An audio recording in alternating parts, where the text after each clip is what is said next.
الرحیم خلق السماوات بغیر عمد ترونها، پہلے ہم نے اس آیت کی ترجمہ کرنا ہے نا۔ پیدا کیا اس نے آسمانوں کو بغیر ستونوں کے، وَأَلْقَى فِي الْأَرْضِ رَوَاسِيَ، اور ڈال دی زمین میں پہاڑ، أَن تَمِيدَكُمْ، تاکہ نہ ڈولنے لگے تمہیں لے کر،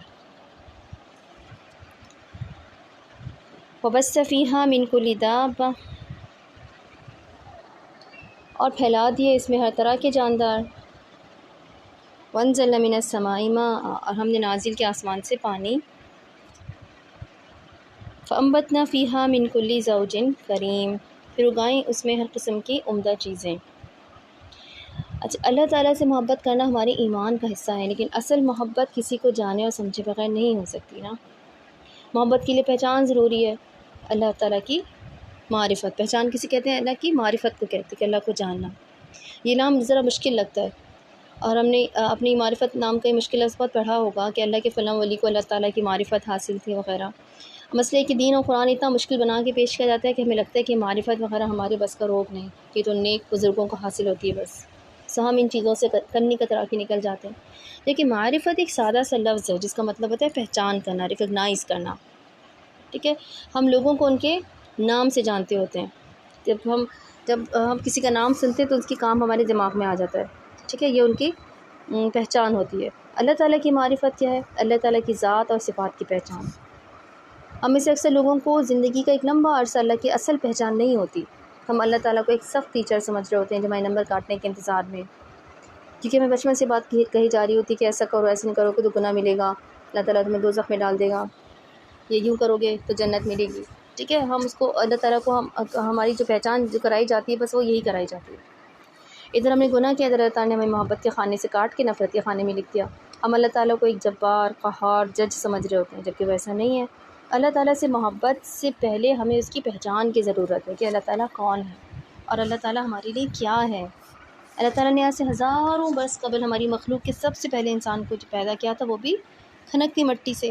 اس انسان کو اللہ نے علم دیا، کلاسیفیکیشن کا علم، یعنی اس کو اللہ تعالیٰ نے ہر چیز کا نام سکھایا۔ یہ بہت بڑا علم ہے۔ اب دنیا کی کسی چیز یا کسی کنسیپٹ کو اس کے نام کے بغیر نہیں سمجھ سکتے نا۔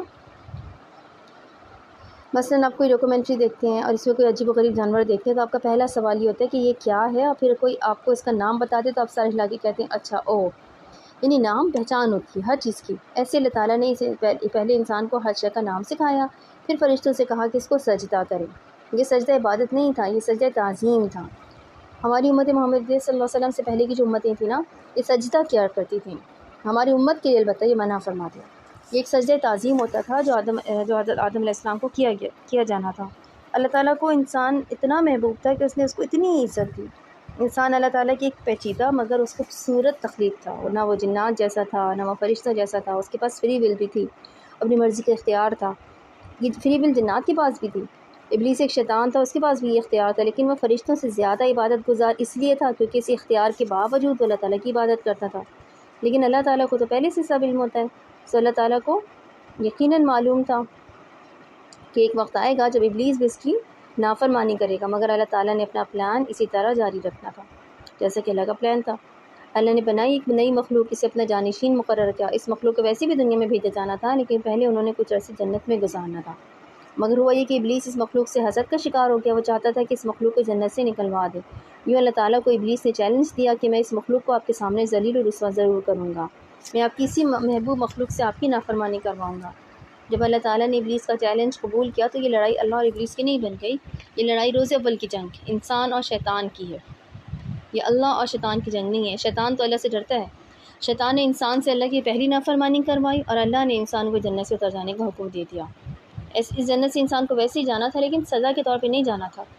بہرحال انسان جنت سے نکالا گیا، مگر وہ اکیلا نہیں تھا، وہ دو تھے، مرد اور عورت۔ وہ دونوں اس زمین پر مختلف جگہوں پہ اتارے گئے اور اگلے کئی سال انہوں نے اس زمین پر اکیلے سروائیو کیا۔ وہ دونوں جنگلوں، بیابانوں، پہاڑوں میں ایک دوسرے کو ڈھونڈتے رہے۔ مرد اور عورت کی ایک دوسرے کو ڈھونڈنے کی کہانی اول دن سے چلی آ رہی ہے۔ وہ دونوں ازل سے ایک دوسرے کو تلاش کر رہے ہیں۔ اللہ تعالیٰ نے ہر انسان کا جوڑا بنایا اور جنس دو ہی ہیں، مرد اور عورت۔ یہ دونوں ایک دوسرے کے بغیر ادھورے ہیں۔ ان میں سے کچھ مرد اور عورتیں جسمانی طور پہ کسی بھی طرح سے اپاہج پیدا ہو سکتے ہیں، کسی کا ہاتھ بازو میں مسئلہ ہو سکتا ہے اور کسی کے جنس اعضاء میں، لیکن ایسے مسئلوں سے وہ تیسرا جنس نہیں بن جاتے۔ اللہ تعالیٰ نے قرآن میں واضح کہا ہے کہ اس نے 2 جنس ہی بنائے ہیں۔ یہ جو آپ ٹرانسجینڈرس کو تیسرا جنس قرار دینے کی تحریکیں دیکھتے ہیں، یہ اس لیے غلط ہے کیونکہ ٹرانس لوگ ایک تیسرا جنس نہیں ہوتے، وہ بہت بہت بہت تھوڑے ہوتے ہیں کسی معاشرے میں، اور ان میں سے بھی ہر ایک کو اچھے سے معلوم ہوتا ہے کہ اس کا جنس عورت کی طرف ہے یا مرد کی طرف، ان کے لیے بھی دین میں احکام ہے، لیکن وہ بالکل اسی طرح تیسرا جنس نہیں ہوتے۔ جیسے ایک شخص جس کی ٹانگ نہیں ہے وہ تیسرا جنس نہیں ہے، کسی کی آنکھ نہیں ہے تو وہ نابینا ہے، جنس اس کا مرد یا عورت ہی ہے نا۔ مغربی معاشرے کے مطابق 70 سے زیادہ جنس موجود ہیں، وہ ہر چھوٹی سے چھوٹی ابنارملٹی کو جنس بنا دیتے ہیں، جبکہ اللہ کے نزدیک جنس 2 ہی ہیں، مرد اور عورت، مذکر اور مؤنث، اور یہ دونوں ازل سے ایک دوسرے کو تلاش کرتے آ رہے ہیں۔ کسی کو دنیا میں اس کا جوڑ مل جاتا ہے، کسی کو نہیں، کسی کو غلط جوڑ بھی مل جاتا ہے، وہ دنیا میں ہی سے پیچھا چھڑا لیتے ہیں اور کوئی نہیں چھڑا پاتا، لیکن جوڑ ہر انسان کا پیدا کیا گیا ہے، اس کا ملنا یا نہ ملنا نصیب ہوتا ہے، یہ کوشش سے نہیں ملتا، نہ ڈھونڈنے سے ملتا ہے، اس لیے اس کے لیے پریشان ہونے، جوڑ لینے کی ضرورت نہیں ہوتی ہے، صرف قسمت سے ملتا ہے، اور ہر ایک کو نہیں ملتا، لیکن جوڑ سب کا ہوتا ہے۔ آدم علیہ السلام نے توبہ کرتے ہوئے جتنے آنسو بہائے تھے وہ ان کے بعد قیامت تک تمام انسانوں کے بہائے جانے والی آنسوؤں سے کہیں زیادہ تھے۔ ہم اپنے گناہوں کو جسٹیفائی کرنے کے لیے کتنے آرام سے کہہ دیتے ہیں کہ غلطی تو آدم اور حوا سے بھی ہوئی تھی، لیکن کیا ہم ان جتنے آنسو بہاتے ہیں؟ کیا ہم ان جیسی معافی مانگتے ہیں؟ کئی برس بعد آدم اور حوا نے ایک دوسرے کو تلاش کر لیا، اور اس کے بعد اللہ تعالیٰ کی اس نئی مخلوق میں اضافہ شروع ہوا۔ اللہ تعالیٰ اس نئی مخلوق کے لیے کیا ہے، اسی بات کو سمجھنے کے لیے ہم نے آدم اور حوا علیہ السلام کی کہانی کو دہرایا ہے۔ اللہ تعالیٰ کا اس مخلوق کے لیے ایک پلان ہے، اور اس مخلوق نے اسی پہ چلنا ہے، پیدا ہونا ہے، ایک عمر گزارنی ہے، مر جانا ہے، یہ پلان پہلے سے بنا ہوا ہے، لیکن یہ مخلوق کس چیز پر مرے گی یہ اس مخلوق نے خود ڈیسائیڈ کرنا ہے۔ کوئی ایمان پہ مرے گا، کوئی کفر پہ، کسی کو شیطان اچک لے گا، اور کوئی رحمان کا بندہ بن کے اپنی روح فرشتوں کے حوالے کرے گا، لیکن ہم سب نے چلنا اسی پلان پہ ہے جو اللہ تعالیٰ نے روز ازل سے بنا رکھا ہے۔ وہی دراصل آدم اور حوا کا پلان تھا، وہی پلان ہر انسان کا ہونا ہے، اور وہ کیا ہے؟ ہمیں جنت سے اتارا گیا تھا کیونکہ ہم نے نافرمانی کی تھی۔ جس رب نے ہمیں بنایا، ہمیں علم سکھایا، دوسری مخلوقات کے مقابلے میں ہمیں عزت دی، اس رب کی بات ہم نے نہیں مانی، اس لیے اس نے ہمیں اپنی بہترین جگہ یعنی اپنی جنت سے اتار دیا۔ اور وہ جنت بہترین جگہ کیوں تھی؟ کیا اس لیے کہ وہاں نعمتیں اور آسائشیں تھیں؟ نہیں، اس لیے کہ وہاں اللہ کا قرب تھا، اللہ نے انسان کو اپنے قریب جگہ دی تھی، انسان اللہ کے ساتھ ڈائریکٹ کانٹیکٹ میں تھا، وہ اللہ سے ڈائریکٹ علم لیتا تھا، لیکن اللہ کو دیکھا اس نے بھی نہیں تھا، اور آج تک کسی انسان نے بشمول انبیاء کرام کے کسی نے بھی اللہ کو نہیں دیکھا۔ جب انسان جنت سے اتار دیا گیا تو اس نے اللہ کا قرب کھو دیا، وہ جو اللہ تعالیٰ کے بالکل قریب یعنی فزیکلی بھی قریب اس کو ایک کمپنی ملی تھی وہ اس سے کھو گئی نا، اس سے جنت کھو گئی جو اس کا اصل گھر تھا۔ پھر کیا کرنا تھا انسان نے؟ اس نے 2 چیزیں تلاش کرنی تھیں اس دنیا میں، ایک اللہ تعالیٰ کا کھویا ہوا قرب اور ایک اپنی کھوئی ہوئی جنت۔ وہ جنت انسان کا پہلا گھر تھا، لیکن چونکہ وہ اسے اتارا گیا تھا اس لیے اب اس جنت کو پانے کے لیے دوبارہ محنت کرنی تھی۔ اللہ نے اپنا کھویا ہوا قرب تو انسان کو دے دیا، نماز کے ذریعے، انبیاء کو بھیجی گئی کتابوں اور وحی کے ذریعے انسان کا اللہ سے ایک رابطہ بحال ہو گیا، لیکن جنت کی تلاش جاری رہی۔ اب یا تو شیطان دنیا میں انسان کو چک لیتا ہے اور وہ جنت سے محروم ہو جاتا ہے، یا وہ ایمان پہ قائم رہتا ہے اور ایمان پہ ہی جان دیتا ہے۔ اس سارے پلان میں ہم نے دیکھنا ہے کہ اللہ تعالیٰ اس انسان کے لیے کیا ہے۔ انسان نے اللہ کا قرب کھو دیا تو اس کو کیسے پہچانے؟ اب وہ جنت میں نہیں ہے، وہ ایک ظالم دنیا میں ہے، وہ تنہا پیدا ہوتا ہے، تنہا مرتا ہے، ایسے میں ہم اپنے رب کی پہچان کیسے کریں؟ ان نشانیوں کے ذریعے جو اس کے رب نے اس پوری کائنات میں بکھیر رکھی ہیں، اور ان نشانیوں کے ذریعے جو انسان کو اپنی تاریخ سے معلوم ہوتی ہیں۔ آپ اس وقت جنت میں نہیں ہیں جہاں اللہ تعالیٰ سے آپ کا ایک ڈائریکٹ رابطہ تھا، آپ ایک دنیا میں ہیں جہاں سب کسی لاجک کے تحت ہوتا ہے۔ اب یہاں آپ کو اگر اللہ کو تلاش کرنا ہے تو اس کی نشانیوں میں ہی اس کو تلاش کرنا ہوگا۔ آدم اور حوا کی کہانی ہمیں یہ بتاتی ہے کہ ہمارا رب، ہمارا اللہ تعالیٰ کوئی ظالم جج نہیں تھا جس نے ایک غلطی بھی انسان کو محبت کے خانے سے نکال کے نفرت کے خانے میں لکھ دیا۔ نہیں، وہ انسان کا خالق ہے، اس نے بڑی محبت سے اس مخلوق کو بنایا تھا، مٹی سے اس کا جسم بنایا، اس میں اپنی روح میں سے پھونکا۔ اس بات کا کیا مطلب ہے ہم نہیں جانتے، لیکن قرآن میں ایسے ہی آئے کہ ہمارے اندر اللہ تعالیٰ نے اپنی روح میں سے پھونکا، اس لیے ہم سب اللہ تعالیٰ کی فطرت پر پیدا ہوئے ہیں۔ ہمارے اندر جو برائی کو برائی سمجھنے کی حص ہے یہ فطرتاً آئی ہے، خصوصاً بچے، وہ سچ بولتے ہیں، وہ باتیں سامنے کہہ دیتے ہیں کہ ان کے سامنے جھوٹ بولا جائے تو فوراً پول کھول دیتے ہیں کیونکہ یہ اللہ کی فطرت ہے، وہ سچ کو ہمیشہ سامنے لے آتا ہے۔ بعد میں بڑے ہو کے انسان کو اس کے ماں باپ اور معاشرہ کچھ اور بنا دیتا ہے، ورنہ جو ایک معصوم بچے کی سچی فطرت ہوتی ہے نا، اس پہ اللہ تعالیٰ نے انسان کو پیدا کیا۔ اللہ نے ہمیں اس لیے نہیں بنایا تھا کہ وہ ہمیں لڑوا دے شیطان سے، اس نے ہمیں مشکل میں ڈالنے کے لیے پیدا نہیں کیا تھا۔ بات اتنی سی ہے کہ اس نے جب ہمیں بنایا تو اس کی کائنات میں اور مخلوقات بھی تھیں۔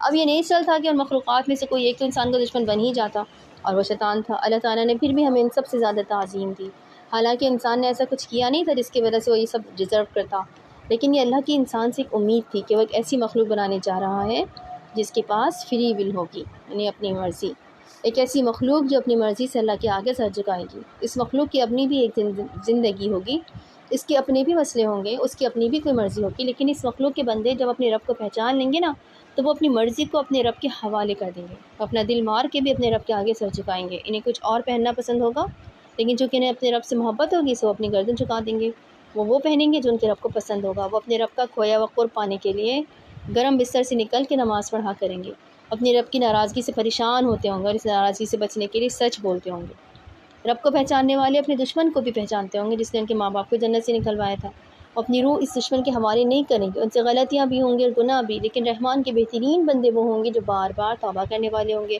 غلط فیصلے بھی کریں گے، وہ نقصان بھی اٹھائیں گے، لیکن آخر میں وہ لوٹ کے اپنے رب کی چوکھٹ پہ واپس آئیں گے، وہی ماتھا ٹیکیں گے۔ اللہ کو پہچاننے والوں کو معلوم ہو جاتا ہے کہ ان کا رب کوئی ظالم جابر استاد نہیں ہے جو ان کے نمبر کاٹ رہا ہے، بلکہ ان کا رب تو ایک پناہ ہے، وہی ہے جس کے دروازے پہ آخر میں ان کو آنا ہے، چاہے بادشاہ بن کے چاہے فقیر بن کے، اسی کی چوکھٹ پہ اپنا ماتھا رکھنا ہے، کیونکہ دنیا والے جب ایسے انسان کو ہرٹ کرتے ہیں، دھوکہ دیتے ہیں، اس کا دل دکھاتے ہیں، وہ لٹ جاتا ہے، ہار جاتا ہے، تو اسے معلوم ہوتا ہے کہ پناہ اسے اپنے رب کے پاس ہی ملے گی۔ ہمارا رب ہمیں کیوں بار بار پناہ دے دیتا ہے؟ ہم اپنے رب سے مانگ کے کبھی مایوس کیوں نہیں ہوئے؟ ایک بندہ جو اپنے رب کی پناہ میں آ جائے نا، وہ پھر کبھی نامراد نہیں ٹھہرتا، اس کا رب اس کو سنبھال لیتا ہے، کیونکہ اس کا رب اس سے محبت کرتا ہے۔ آپ کا رب آپ سے اول دن سے محبت کرتا ہے، کیونکہ آپ اس کی مخلوق ہیں، آپ کو بنایا ہے، اس نے بہت محبت اور توجہ سے آپ کو ایک جسم دیا ہے، دماغ دیا ہے، اور آپ کی ایک زندگی دی ہے، اس نے آپ کو آپ کی اپنی مرضی پہ اس دنیا میں چھوڑ دیا ہے، اس کو آپ کی زبردستی کی محبت نہیں چاہیے۔ آپ اس کی نافرمانی کریں گے نا تب بھی وہ آپ کو رزق دے گا اور آپ کی دعائیں بھی قبول ہوتی رہیں گی، لیکن اپنا قرب صرف ان کو دیتا ہے جو اپنی مرضی سے اس کے قریب جانا چاہتے ہیں، جو اس کے لیے قربانی دیتے ہیں، جو اپنی کوئی من پسند چیز اس کے لیے ترک کرتے ہیں، وہ جس کے لیے اپنی مرضی قربان کرتے ہیں۔ اللہ تعالیٰ یہ نہیں چاہتا کہ آپ ترستے رہیں، اسے آپ کو اپنا غلام نہیں بنانا کہ آپ اس کے لیے اپنی ہر مرضی ماریں، سر جھکا کے ترستے ہوئے محروم سے بیٹھے رہیں، نہیں، وہ تو بس آپ کو آزماتا ہے، وہ صرف یہ دیکھتا ہے کہ میرا بندہ کس حد تک میرے لیے اپنی مرضی مار سکتا ہے۔ اس کو نہیں چاہیے آپ کی قربان کی ہوئی نیند یا آپ کے رویے یا آپ کے روپے یا آپ کے خواہشات کی قربانی، اس نے کیا کرنا ہے ان سب کا؟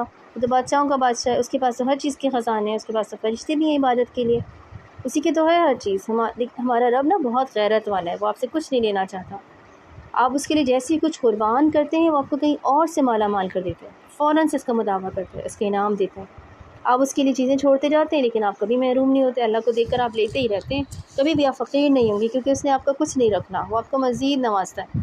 وہ کوئی سخت استاد نہیں ہے جو آپ کے نمبر کاٹنے بیٹھے ہے، بلکہ وہ تو ایسے استاد کے مانند ہے جو امتحان کے درمیان خاموش رہتا ہے، وہ دیکھتا ہے کہ میں نے اس بندے کو سکھانے کے لیے جو کتاب بھیجی، انسان بھیجے، تنگ حالات بھیجے، خوشحالی بھیجی، اس سب سے اس انسان نے کیا سبق سیکھا ہے، اور پھر وہ خاموشی سے آپ کا امتحان لیتا ہے۔ دنیا کے امتحان میں آپ کامیاب ہو جائیں تو فل مارکس، اللہ کے امتحان میں بھی کامیابی ہو جائے تو نیک اجر ملتا ہے، دنیا کے امتحان میں ناکام ہو گئے تو فیل، لیکن اگر اللہ کے امتحان میں ناکام ہو جائے تو کیا فیل ہو گئے؟ نہیں، اللہ کے امتحان میں ایسا نہیں ہوتا، اگر آپ کے اوپر آزمائش آئی ہے اور آپ نے ایسا ریئیکٹ نہیں کیا جیسا کرنا چاہیے تھا، بعد میں آپ کو احساس ہوتا ہے کہ آپ فیل ہو گئے، تو اس امتحان میں آپ کو شرمندگی ہوتی ہے، تو یاد رکھیں اللہ تعالیٰ آپ کے نمبر نہیں کاٹے گا، بہت اہم بات ہے، اس کو سمجھیں۔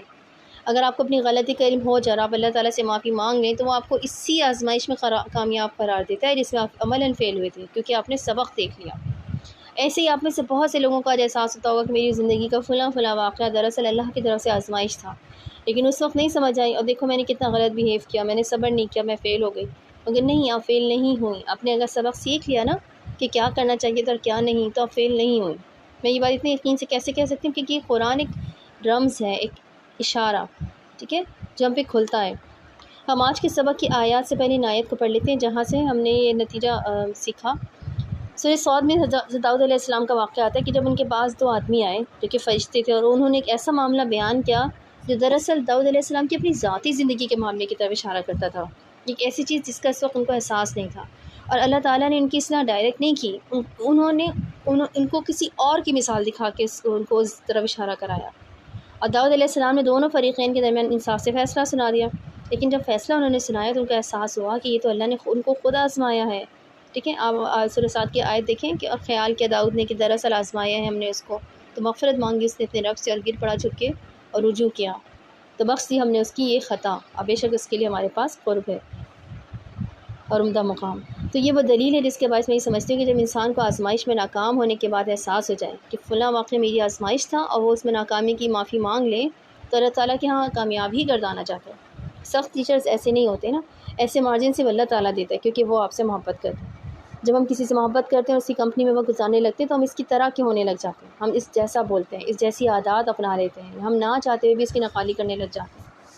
مثلاً امریکہ سے کوئی کزن آ جائے تو اس کے ساتھ بول بول کے 4 دن بعد آپ اپنی اردو ٹیڑھی ہو جاتی ہے۔ سو جب ہم اللہ تعالیٰ کو پہچاننے لگتے ہیں، ہم اللہ تعالیٰ کو اس دنیا کی ہر چیز میں تلاش کرنے لگتے ہیں، ہم اپنا وقت اللہ کے سامنے اللہ تعالیٰ کے ساتھ گزار رہے ہوتے ہیں، یعنی کہ اللہ کی یاد میں۔ تو ہمارے اندر وہ خوبی آنی چاہیے جو اللہ تعالیٰ کی صفات ہے، ہمیں زیادہ مہربان ہونا چاہیے، زیادہ معاف کرنے والا، زیادہ رحم دل، سچا اور کھرا ہونا چاہیے۔ جتنا اللہ تعالیٰ کو سمجھیں گے اتنا ہی اس کی صفات کو اپنانے لگیں گے۔ اچھا، اب ہم اپنے سبق کو دیکھتے ہیں۔ ہم نے اتنی لمبی کہانی اس لیے پڑھی تاکہ ہم انسان اور اللہ کے رشتے کی ابتدا کو جان سکیں کہ یہ رشتہ کیوں شروع ہوا تھا اور اس کی انتہا کیا ہے۔ اگر ہم اس رشتے میں ابھی بہت کمزور ہیں تو ہمیں کیا کرنا ہے کہ ہمیں بھی اللہ کا کو ویسا ہی محسوس ہو جیسا اللہ کے ولیوں کو ہوتا ہے۔ ان کو دیکھ کے ہم سوچتے ہیں کہ تو کوئی دنیا سے انوکھی باتیں ہیں، ہم تو بھائی بڑے گناہ گار ہیں، ہمیں ایسا قرب کبھی نہیں ملے گا۔ خوب سے ایک واقعہ یاد آیا کہ بچپن میں پڑھا تھا، ایک شہزادہ اپنی شہزادی کے ساتھ کہیں جا رہا تھا کہ راستے میں ایک فقیر نظر آیا۔ فقیر سے کچھ ایسا ہوا کہ شہزادی کے کپڑوں میں کیچڑ کی چھینٹیں آ گرے۔ شہزادے کو غصہ آ گیا اور اس نے بڑھ کے فقیر کو ایک تھپڑ جڑ دیا، جس سے فقیر کا منہ بھی زخمی ہو گیا، لیکن فقیر نے کچھ نہیں کہا، وہ خاموشی سے بیٹھا رہا۔ شہزادے اور شہزادی کی سواری کچھ دور آگے گئی تو ایک دم ان کا گھوڑا بتکا اور بگھی الٹ گیا، شہزادہ زخمی ہو گیا اور اپنے ایک ہاتھ اور اپنا ایک ٹانگ کھو بیٹھا۔ بس اتنی سی کہانی تھی۔ عموماً ایسی کہانی میں کہ آخر میں یہ سبق لکھا ہوتا ہے کہ جیسا کرو گے ویسا بھرو گے۔ دیکھو شہزادے نے غریب کو مارا تو اس کا ایسا انجام ہوا۔ لیکن مجھے کہانی اس لیے یاد رہتی ہے کہ اس کا سبق ذرا مختلف تھا، اور اس کہانی کے آخر میں جو مصنف نے لائن لکھی تھی وہ اس طرح تھی کہ فقیر کی وجہ سے شہزادے کی محبوب کو تکلیف ہوئی، شہزادے سے اپنی محبوب کی تکلیف برداشت نہ ہوئی تو اس نے فقیر کو زخمی کر دیا۔ تو جس کا محبوب وہ فقیر تھا اس کو کیسے برداشت ہو جاتا کہ کوئی اس کے محبوب بندے کو زخمی کرے، اس لیے اس نے فوراً سے شہزادے کو سزا دے ڈالی۔ جب آپ کا دوست اللہ تعالیٰ بن جاتا ہے نا تو پھر وہ آپ کی سب سے بڑی پناہ ہوتا ہے، وہی آپ کی ڈھال ہوتا ہے، وہی آپ کے راستہ صاف کرتا ہے اور وہی آپ کے لیے بدلے لیتا ہے۔ پھر آپ کو انسانوں سے ڈرنے کی ضرورت نہیں ہوتی، آپ کو لوگوں کے خلاف پلان کرنے کی بھی ضرورت نہیں ہوتی، کیونکہ اللہ ہے نا، آپ کے سارے مسئلے سنبھالنے کے لیے کافی ہو جاتے ہیں۔ آپ کو کوئی طاقتور آدمی آ کے تھپڑ تو مار سکتا ہے لیکن وہ اس کا حساب دیے بغیر وہاں سے دور نہیں جا سکتا۔ لیکن ہم اللہ تعالیٰ کو دوست کیسے بنائیں گے اگر ہمیں اس کی پہچان ہی نہیں ہوگی؟ اللہ کی پہچان کرنے کے لیے ہمیں اس کو تلاش کرنا ہے، جیسے آدم اور حوا نے ایک دوسرے کو تلاش کیا، پھر انہوں نے کوئی بھی جنت کو تلاش شروع کی، اور پھر جس دنیا میں انہیں اتارا گیا تھا اس دنیا کی ایک ایک چیز میں انہوں نے رب کو تلاش کیا۔ جو قرآن میں ہوتا ہے نا، آسمان کا، زمین کا ذکر ہوتا ہے، ستاروں پہاڑوں کا، یہ اس لیے ہوتا ہے کہ ہم ان سب میں اپنے رب کو تلاش کریں۔ اور کیسے؟ یہ انشاءاللہ ہم کل کی کلاس میں پڑھیں گے کہ ہمیں جو ہے وہ کیسے تلاش کرنا ہے اللہ کی نشانیوں میں۔